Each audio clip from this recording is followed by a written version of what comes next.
Okay, we're on Algebra 2 review 5.1 to 5.4, and these are model problems that are similar to your homework, similar to your review. What we're supposed to do on problems 1 and 2 is decide whether we're dealing with a linear or a quadratic function. That's the first part. And then we have to identify the parts, the linear part, the quadratic part, and the constant part. Okay, so first of all, we'll distribute here. You get 12x squared minus 20x. And down here, we're going to keep that negative sign just holding for a bit, and we'll have to FOIL this out. 6x squared minus 2x plus 9x. And at the back, you're going to have minus 3. Okay, we'll consolidate inside there a little bit. We're going to put those two together. So we got 12x squared minus 20x. And we still have that minus sign that we haven't dealt with yet. Minus 6x squared plus 7x minus 3. All right. Now we'll distribute the negative sign throughout. 12x squared minus 20x minus 6x squared. That negative times this positive gives minus 7x. And the negative times the negative here is plus 3. Put the terms together here that we can. My quadratics add up to 6x squared. The linear parts here are negative 27x. And then we have the plus 3 at the end. Okay, now we're going to get down to answering the questions. It's a quadratic equation because of the x squared. So we'll write down quadratic. And then we'll split it into its terms. The quadratic term here is the 6x squared part. Notice that I'm using the x. Terms have the x involved, unless they don't even have one. So the linear part is the negative 27x, and then the constant is just that number down at the end there, 3, positive 3. Okay, so problem 1 is done. And if you excuse me for a minute, I'm going to pause this video and come back with a better pen. Okay, let's get problem 2 out of the way. We'll distribute here. 6x squared minus 4x. And we'll distribute here. Minus 6x squared minus 30x. And we've got a minus 4 at the end down there. Now in this case, the 6x squared cancels off. We have a positive version and a negative version of the same one. You end up with negative 34x minus 4. And since the quadratic term disappeared and we only have a linear term left here and a constant, this is a linear equation. The highest exponent determines that. And for the quadratic part, we're just going to put none. For the linear part, that's going to be the negative 34x. And for the constant, we have a negative 4. And that does it for problems 1 and 2.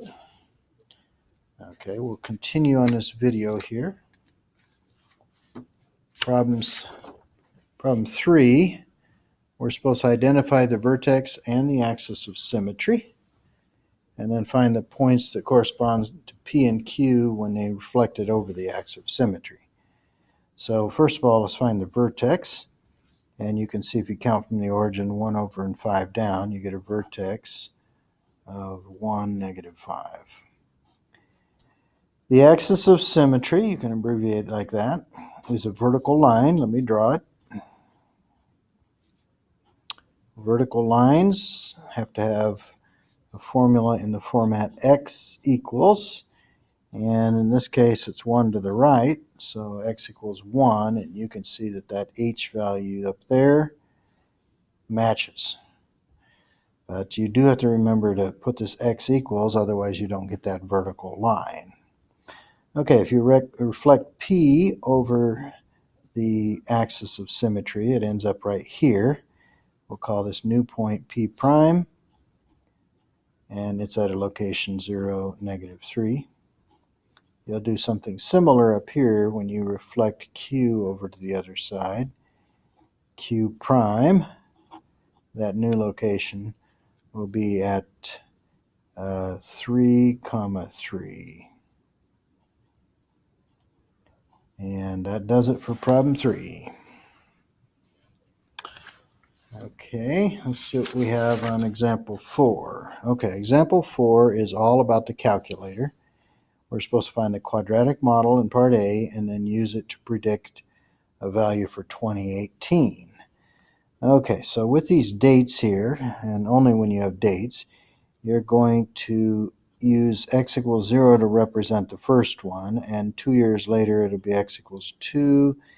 2013 minus 2008 is x equals 5, and 15 minus 8 is 7. And later, 2018 minus 2008 is 10. So we'll use x equals 10 and a question mark on the other side. So now what I'm going to do is get my calculator out and start putting this data in the calculator. Okay. Hey, Joey. All right, so we're going to go second quit, and then you're going to clear the RAM. The RAM is random access memory. You're going to go second plus sign 7, 1, 2, and that'll clear the RAM. All right, so the next thing we're going to do here is after you've cleared the RAM, you got to get this data, the x's and the y values, into the calculator, and that's under stat. And since it's already highlighted, we want to edit by hitting enter, and we'll put 0, enter, 2, enter, 5, and 7. That's the x values. And on the other side, scoot on over there using the right arrow, type 15.1, 17.9, 19.6. You can see I'm just typing these. 18.1. Okay, we leave the 10 off on the x side because there's no matching y value.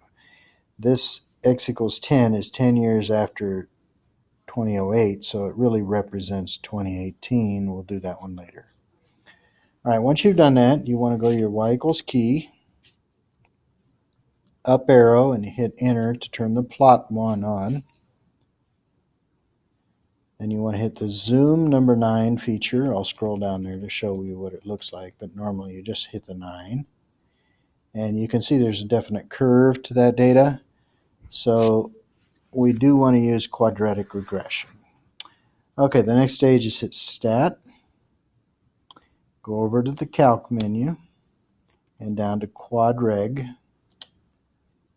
Then you want to go down to the store reg equation line, and you'll hit alpha and trace to get a y1 on that line.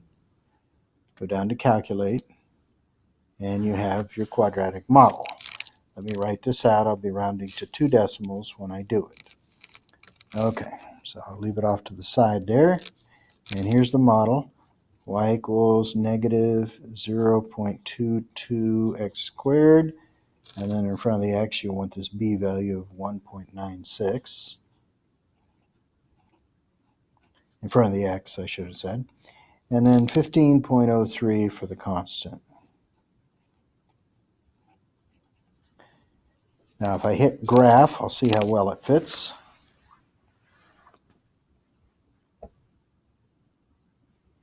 Now it's a pretty good fit. Okay, the last stage of this, part B, is to predict the value of y, or the profit, for the year 2018. Now this profit is in thousands of dollars, so we got to remember that. We're going to go second, table settings, and put our calculator in ask mode by hitting enter on that line. You can see that I've got it highlighted now. And then going second, table, and you want to type in 10 to represent 2018. You get 13.075, but these are in thousands. So I'm going to take that 13.075 and multiply it by 1,000. It's easy. You just slide your decimal over. $13,075 is the profit we would expect from this model for the year 2018. And that does it for problems 1 through 4.